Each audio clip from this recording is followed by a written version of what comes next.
this. You play to win the game. Hello? You play to win the game. You don't play to just play it. That's the great thing about sports.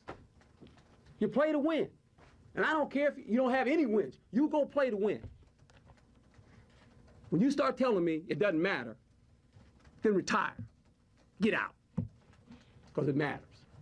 Herm obviously not a fan of the process. Sometimes you don't actually play to win the game. And results, that's it. Yes, Herm also may be trying to win games in the Pac-12 next season. Reports are the former player and, of course, Jets and Chiefs coach will take over as the Arizona State head coach. Edwards has been with ESPN since 2009 as an analyst. He is 63 years old. Robin, if you were 19 years old playing college football in Arizona State, would you want to play for Herm Edwards? My experiences with Herm Edwards, he's always been positive and energetic. I don't think I would hire him to be the coach of my NFL team. I don't think I would hire him to be the coach of one of the most prominent programs in America on the college level. But if it's Arizona State and you're dealing with that level of player and they're looking around, well, I don't mean it as just reality. You're looking around and you're trying to decide which school to go to. He could differentiate there. They go, hey, I know Herm Edwards. I've watched him. I like him. I'm going to Arizona State instead of the equivalent in another state. Yeah, no, I think he's definitely got the celebrity factor. Speaking of celebrities, it's time for our favorite game. It's called Hot Take, Smart Take. Our celebrity executive producer, Ben Teitelbaum, fresh off a wedding last night, looking no worse for wear. Not your own wedding, someone else's. He's going to give us hot takes. We will tell him if the hot take is also the smart take. Take it away, Ben. Well, firstly, hot take, Wednesday weddings are where it's at. Yeah. Smart take? That's a hot take. Alliteration, that's about it. So, you must have heard Tiger Woods is back. Yeah. He's playing golf again, and he's slugging the ball, playing at the Hero World Challenge this weekend. Here's the hot take. Tiger Woods will win a major this year. Yeah, that's also a smart take with this caveat. Only the Masters. It can only be Augusta, where Tiger has won that tournament 4 times. Now, he's also won the PGA 4 times, but of course, the PGA this year not being played at any of the courses where he's previously won that tournament. In fact, the 2018 golf schedule, none of the majors are being played at courses where Tiger has previously won majors, except for, obviously, Augusta National. So I will say this is a smart take because Tiger is so good at Augusta, and that is the only way I think he will win a major. It is a hotter take than it is a smart take. If Tiger was competing in anything else other than golf, I would say he's finished. But, you know, when you're playing golf, you can play a little bit later into your life. And so maybe Tiger Woods can get healed and healthy and eventually win again. But the smarter take is he's more likely not to win a major than he is to win a major, given what we've seen from him in not recent months, but recent years. Wait, was the hot take Tiger Woods won't win the tennis U.S. Open? Of course, you're going to win a golf. Well, okay, yeah, very fun. All right, you got ours there, Ben. What's next? Oklahoma City Thunder lost last night at the Magic by 13. 3 straight losses. Before that, they got blown out against the lowly Mavs. They're reeling, and here's the hot take. The Thunder will both fire Billy Donovan and trade Paul George this season. It's a smart take, hot take. I mean, I think Billy Donovan is likely to be fired if this continues. There's just too much talent on that roster for them to be where they are. They've been horrid in fourth quarters. If it does continue, I think the possibility of trading Paul George does exist because of his looming free agency status. And if I'm the Cleveland Cavaliers, for instance, I'm monitoring that very closely with that Brooklyn pick in my back pocket. Yeah, what is this, Wish Wash Wednesday? It's hot or smart, Robin. That's the name of the game. And I think this is a smart take. 2 reasons. One, remember going back to this summer when Kevin Durant had the Twitter fiasco where he was tweeting from another account as himself? He aired out Billy Donovan in those tweets, and I think he really showed what the rest of the team and maybe what the league is thinking. I mean, listen, we try to play like it doesn't matter if you're in a small market anymore because it's 2017 and the world is a smaller place. It does matter if you want to not play for a coach and be in Oklahoma City. I mean, that's too much to overcome. So I think that Donovan being shown the door is definitely a possibility. Trading Paul George just makes a ton of sense. You mentioned he's the rental, but here's the problem. Much like George when he exited from Indiana, if we all know he's going to get traded, well, then the value goes down. So if you're Cleveland, do you feel like maybe you can get Paul George and you don't have to sacrifice that first-round pick from Brooklyn? I'm not sure what else they have to trade, though. That's really the only thing they have of value. But have you checked our comment section? Is Kelvin Durant saying, look, I told you so about Billy Donovan? Wait, we got to do hot takes, smart takes, and comments. I'm only one woman here. Yeah, I'll get to those in a second. Ben, what's your next one? Let's move to the NFL. Yeah. The Oakland Raiders. They're 5-6, not out of the playoff picture, but clearly not the juggernaut that everyone thought they would be. In an interesting piece on SA.com, our own Robert Klemko assessed everything that's gone wrong over the past year with the Raiders, and a lot of it starts with Jack Del Rio and the decisions he's made. So here's the hot take. Jack Del Rio might be fired sooner rather than later. I think that's a smart take. As you mentioned, the Raiders were the hot team coming into this year. A lot of people thought they'd be contending year in and year out, be sort of the new prominent franchise on the West Coast there, and it hasn't come to pass.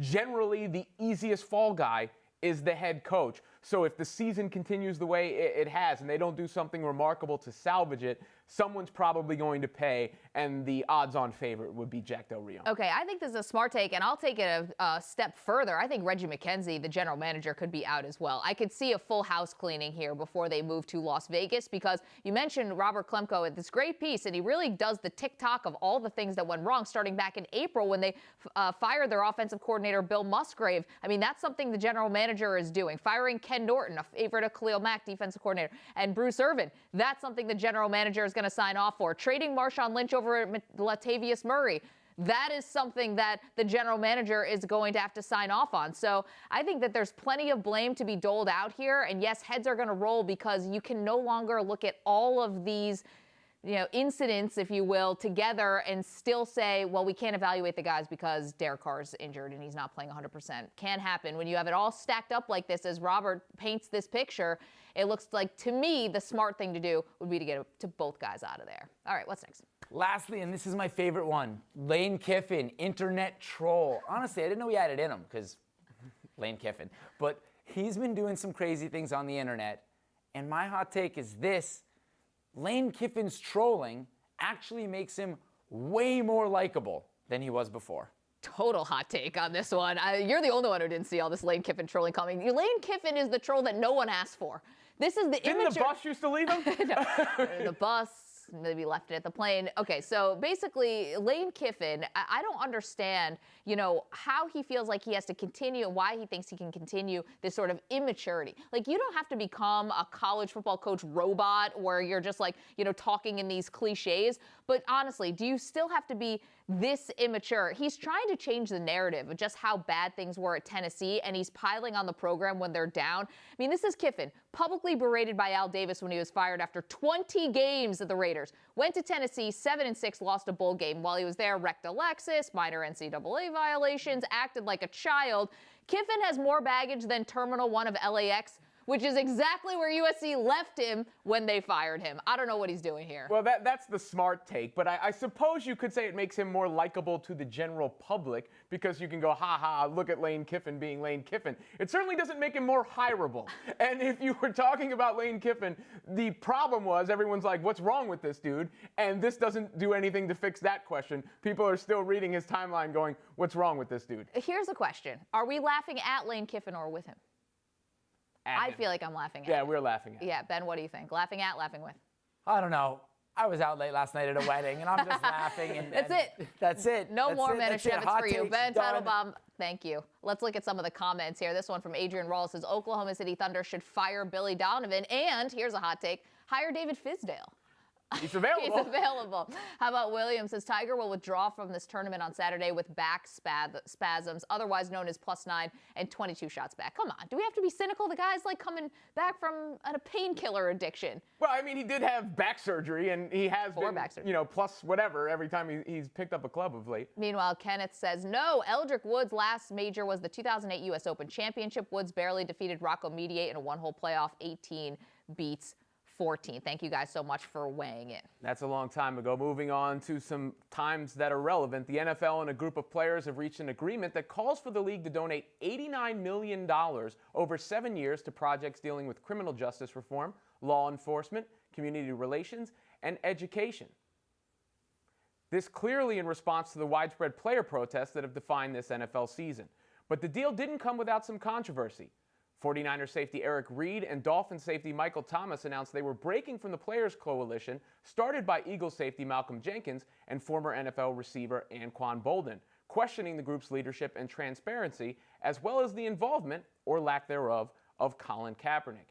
As far as the money donated, it will be the NFL's largest commitment ever to a social issue, and it's earmarked for causes like the United Negro College Fund and Dream Corps. But Maggie, will this resolution be the end of player protests? Not if the players don't want it to be. I don't think that there's any sort of quid pro quo going on where the NFL is saying, all right, we will, meet you at the table and we will give money and resources to charitable things that the players want to support, but that means that you have to stand, that you can't raise a fist in the air, that you can't lock arms anymore or be outspoken. And, I think that what a lot of players are trying to get across here, it seems like they're trying to get across, is that this isn't a moment, it is a movement. So who's to say that the work is done, even after this very generous donation and to all these great causes? That doesn't mean that there isn't a lot more to do. This is an ongoing conversation that I think we all should be having. And if the players still feel like the best way to get that across is by making silent protests during the national anthem, I don't think we can tell them not to. Yeah, I think the NFL hopes it is the end of protests, but that's an individual decision. You're right, it is a movement, but the movement consists of individuals,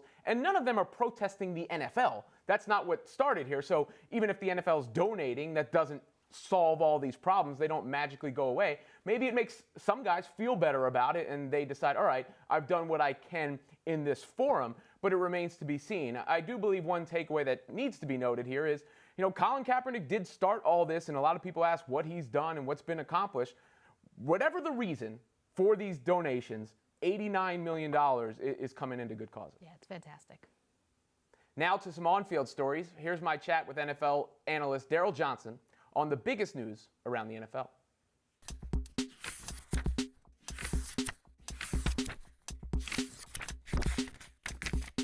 Joined now by NFL analyst, of course, former player Daryl Moose Johnston, who's here courtesy of Liberty Tax. And it's been a taxing season for the Giants, I would say, and Giants fans, with Eli Manning now being benched in favor of Geno Smith. What's your read on that whole situation?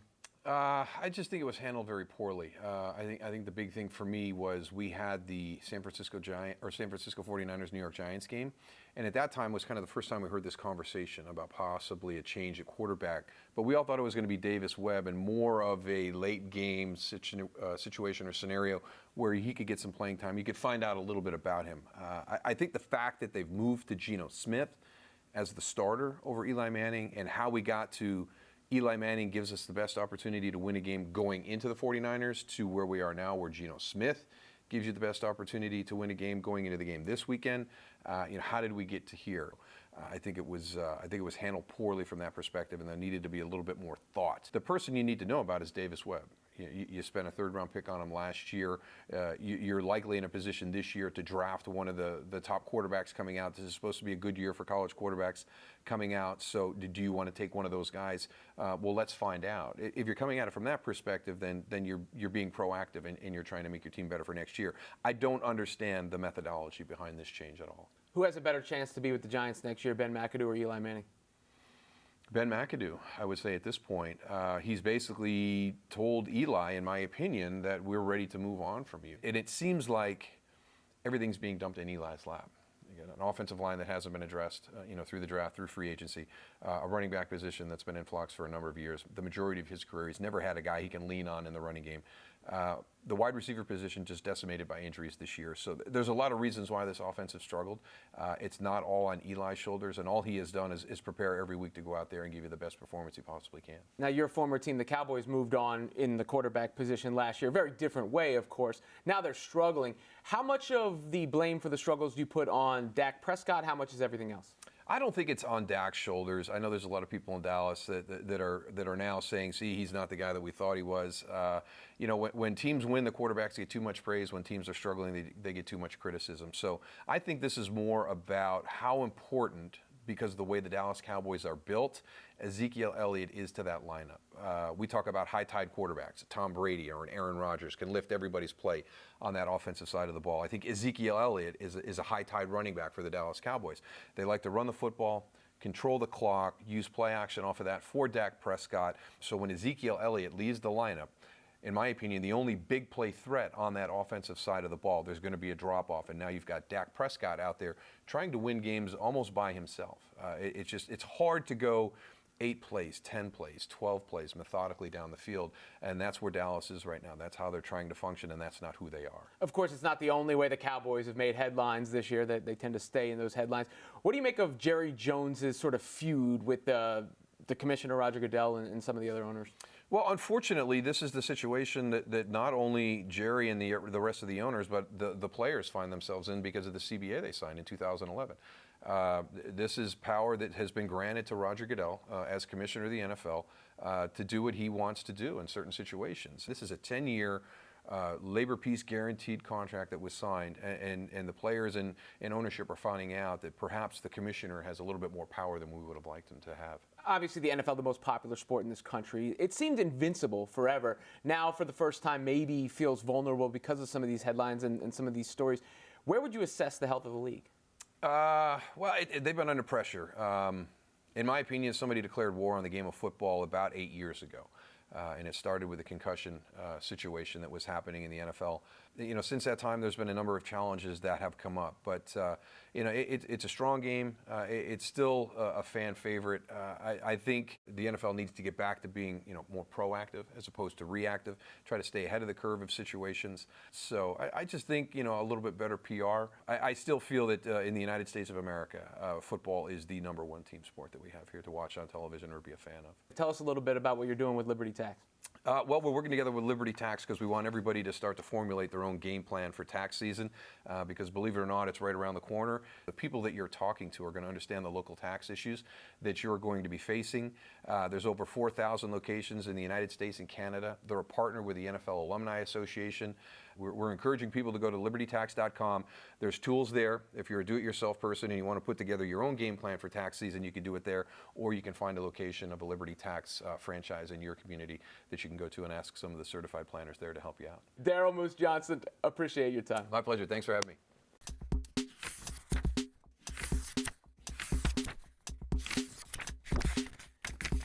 Josh Gordon begins yet another comeback this Sunday. Reinstated by the NFL after a 2-year absence for drug and alcohol-related offenses, Gordon is as complicated as he is talented.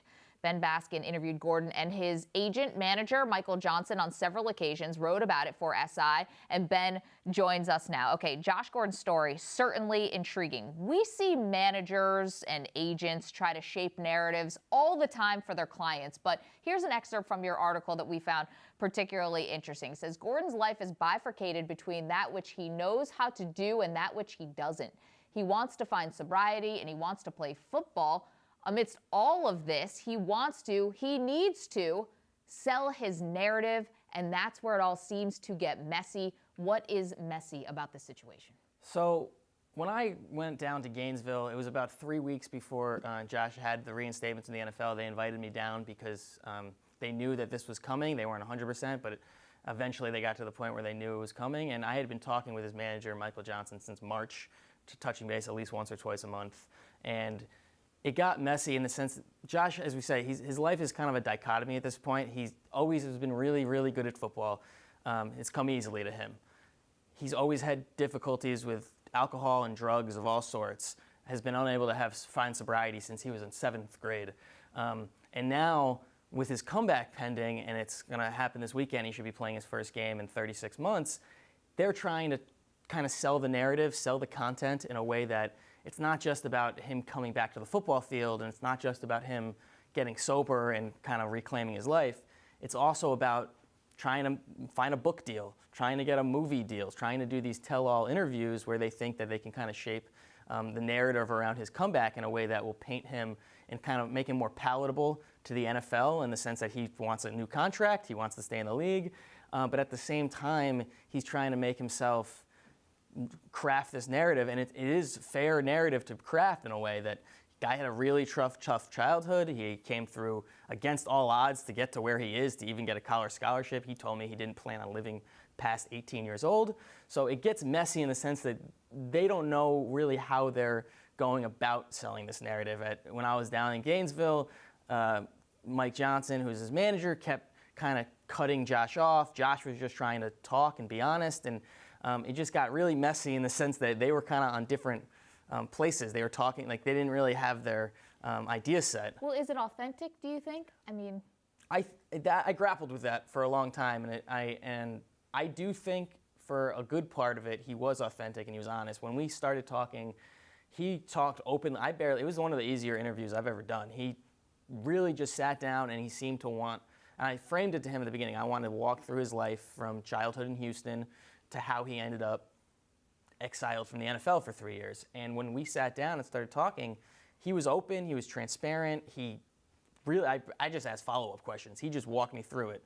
And then when his manager kept cutting in and telling him, I want to make this clear, and I tried to make it clear in the piece, I don't think Mike told him to lie. I don't think he told him I think what he told him to do was to parcel out the narrative. Don't give him everything. So Josh at first was giving me everything. He was being open, and then he kept saying, well, don't tell him that, or save that for the book, save this for the movie. And I think that got into Josh's head, where he's a guy that's trying to find sobriety and get his life together. So it kind of made him lie in the sense that it was kind of subconsciously. Yeah, that's what stood out to me is the people around him in the piece. I mean, his team is partly made up of his agent, who's serving probation for the UNC recruiting scandal. Tim Montgomery, the disgraced former track coach who was recently convicted for check fraud and dealing heroin. Is Josh Gordon surrounding himself, you feel, with the people that he needs to make his comeback successful? So the thing that really stood out to me in this is that Josh is very vulnerable in the sense that this is a guy that has lost everything. He's lost 3 years of salary. He's lost all of his marketing deals except for Adidas, which has stuck with him or came back on. He's lost more friends than he wanted to talk about, or as he said, so-called friends. Were they ever really my friends?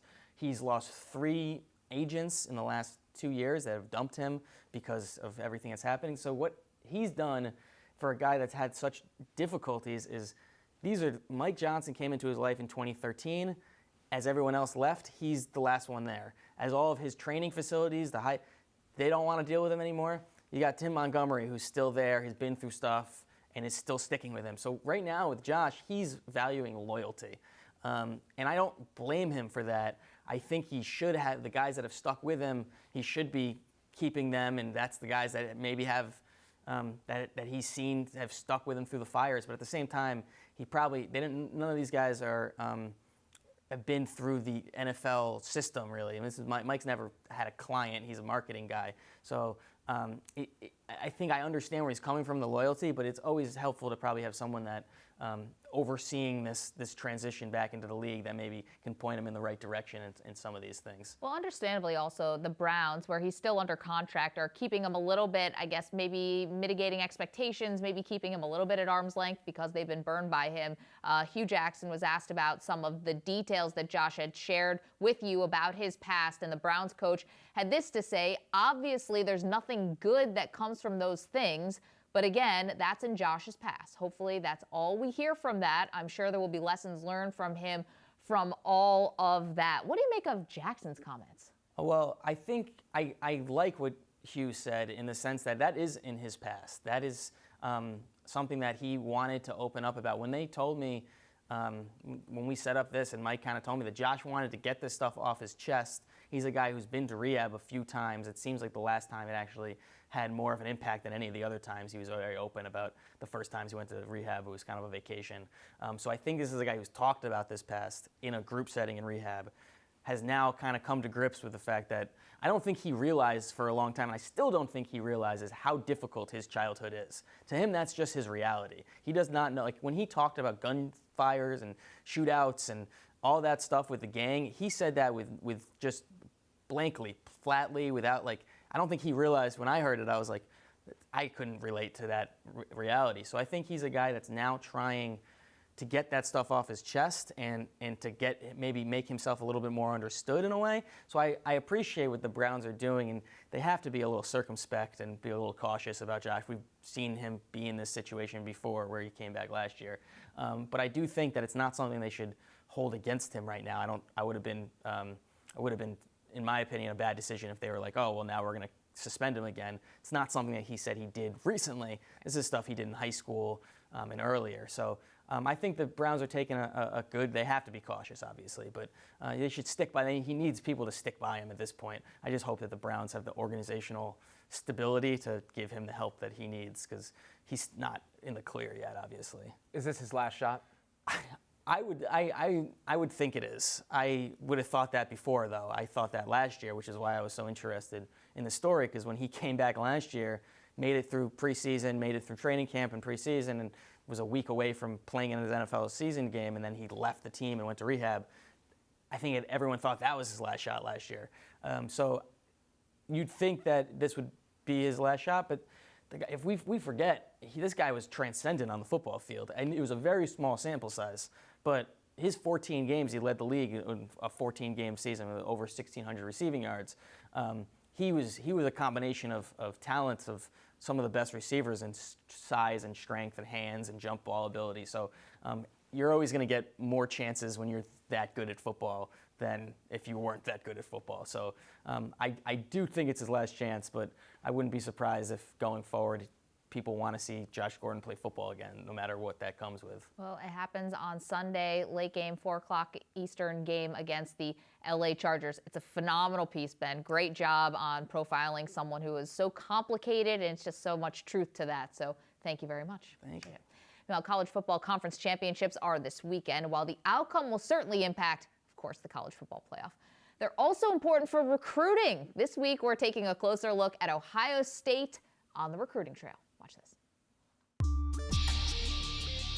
The class of the Big Ten when it comes to recruiting, absolutely Ohio State. Amy, how is this recruiting class looking this year? Well, the Buckeyes are off to a great start. They have the #1 class in the country, 4 5-stars committed. 3 of those guys are #1 at their position in the country, and they've been working to get that #1 spot for a while. Alabama's had it for the last 10 years or so. Ohio State's been second a couple of times in Urban Meyer's tenure. This could be the year they've got a firm grasp on #1 right now, and Alabama's sitting way down in the 20s.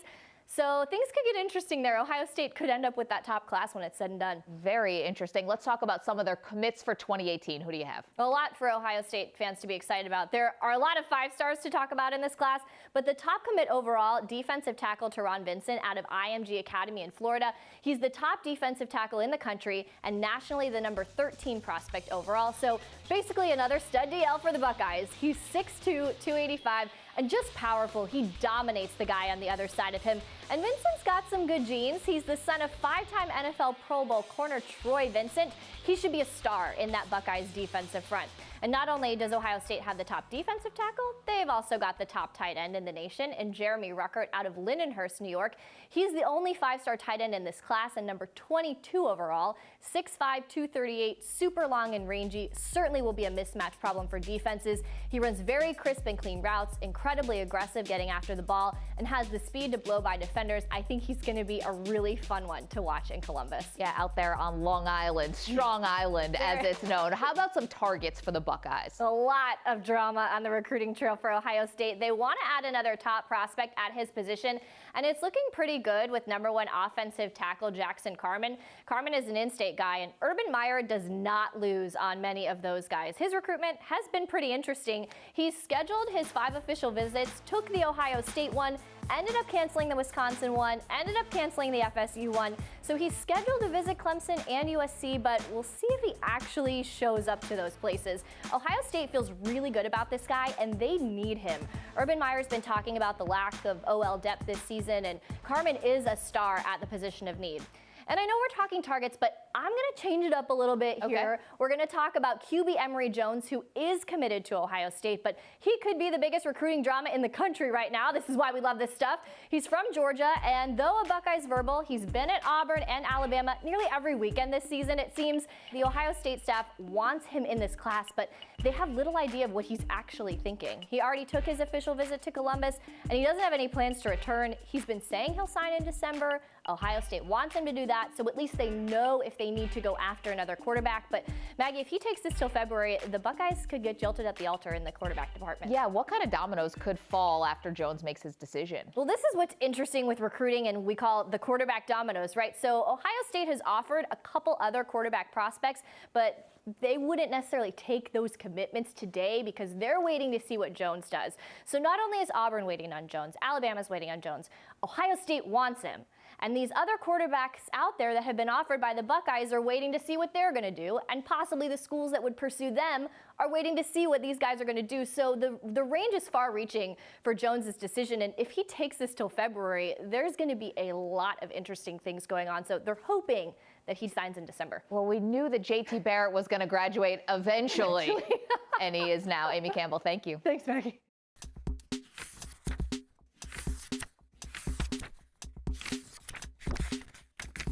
The T-Wolves beat the Pelicans last night to improve to 13-9 on the season. I had a chance to catch up with Minnesota star Karl-Anthony Towns, who comes to us courtesy of Toyota.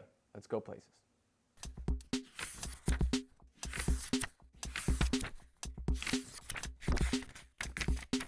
Here now with NBA star Karl-Anthony Towns, who joins us courtesy of Gatorade's cause platform, Play It Forward. The T-Wolves, people have expected things from you in recent years, but delivering this year, what's different compared to a season ago? I think for us, we're just got more experience, where we have more of a handle of what we're doing on the court and how we're handling it off the court as well. We just seem to understand what we need to do. We've over the last 2 years I've been with the T-Wolves. You've learned a lot of ways to win. You've learned a lot of ways to lose. And all that experience now it's driven us right in the right direction, especially when close games come our way. How much would you chalk up your success simply to the addition of Jimmy Butler? I mean, Jimmy has a big part in all of our success. He's a great teammate. He's a great leader, and what he brings to our team is one of the best two-way players in the league. And with him involved with us, it makes us that much better. It makes us that much more competitive. And obviously, he's still Jimmy Buckets. We've seen big threes have to adjust in ways like fewer shot attempts and touches before. What's the biggest challenge to making sure you, Butler, and Andrew Wiggins can be as effective as possible together? Just got to get wins. We just got to get wins. It's not just us three that are getting the wins. It's the whole team together getting a win. A lot of times you look at big threes and you think, well, they got those three guys. You have to remember, though, it's a team game. It's a team sport. When you have big-time players who are ready for the chance, ready for the opportunity, and ready for when their name is called, that's what gets wins, and that's what makes us a playoff team, that we could trust everyone from the first person on the team to the last person on the team to get the job done. You talk to old hoops heads, so many are nostalgic for the big men of the past. Shaq and Hakeem and David Robinson, Patrick Ewing played together. I would say you're part of an evolutionary group of big men. Do you think this current group, yourself, Kristaps Porzingis, Anthony Davis, Joel Embiid, could go down as the best crop of big men in history? We definitely, I think, have the talent to do it. But again, it all depends on what we do with our teams. I think everyone knows the talent that Joel has and Giannis has, but it's about us winning games. I think the most important legends in basketball history always have rings, beside their name. And that's what, if we want to be known as legends and be the people that are pioneers of changing the game, we have to do that for our teams as well, which is put championship banners up. With fans and analysts, sometimes it kind of feels like there's a sense of inevitability to the Warriors winning. Do the players feel that way? And how close are the Wolves to competing with them? No, we're very competitive. We all feel we have a good chance of beating the Warriors, every single one of us, no matter what the team is. And that's because we're all competitors. You have to understand that anyone in the NBA, there's a reason why they're in the NBA. They're the best of the best at what they do and at this craft. So night in, night out, everyone's going to give each other their best shots because we're a competitive bunch of guys who are known as the best of the best, and we want to prove that we're the best of the best. Obviously, you've made your mark on the NBA already, but I think you were about 7 years old, for instance, when LeBron James was in his rookie year. Are you ever still out there on the court and go, wow, I can't believe I'm playing with this guy? I think, you have so much respect for so many players. You respect them tremendously. I think sometimes when you get to step on the court, with some legends, Dirk Nowitzki, Tim Duncan, my rookie year, you realize, you never know how much time you have left to play against them. and with them. I remember times, I'm watching Dirk Nowitzki growing up and saying, wow, he's so amazing, winning a championship with the Mavericks, and Vince Carter in New Jersey when I was growing up. You just think about how fortunate you are to be in a situation playing against some people you looked up to when you were growing up. Who's the best player you've ever played against? I've been able to go against KG every single day in practice, and that was a huge honor. I say it's either between two people, KG, because he knew every one of my moves, and he taught me so much, and I was his I guess, young Padawan. And two, I've always said the best player I've ever played against was myself, because only myself knows myself the best. Tell us about what you're doing with Gatorade. I understand the Play It Forward program encourages young athletes to use their platform to help their communities. Absolutely. Gatorade's been such an amazing partner to be with, and every single day I'm very honored and blessed to be able to work with them. It's just amazing what Gatorade's doing, trying to give back to the sports that have, made humanity so much better, and realize how effective sports truly is to young kids, and trying to keep it going. So underfunded programs out there in the world, and especially in this country, with sports, and with sports dying out so much in youth. Gatorade's taking the initiative to step up and do what they need to do to keep youth sports going. The great Karl-Anthony Towns, thanks for your time, man. Yes, absolutely. Thank you.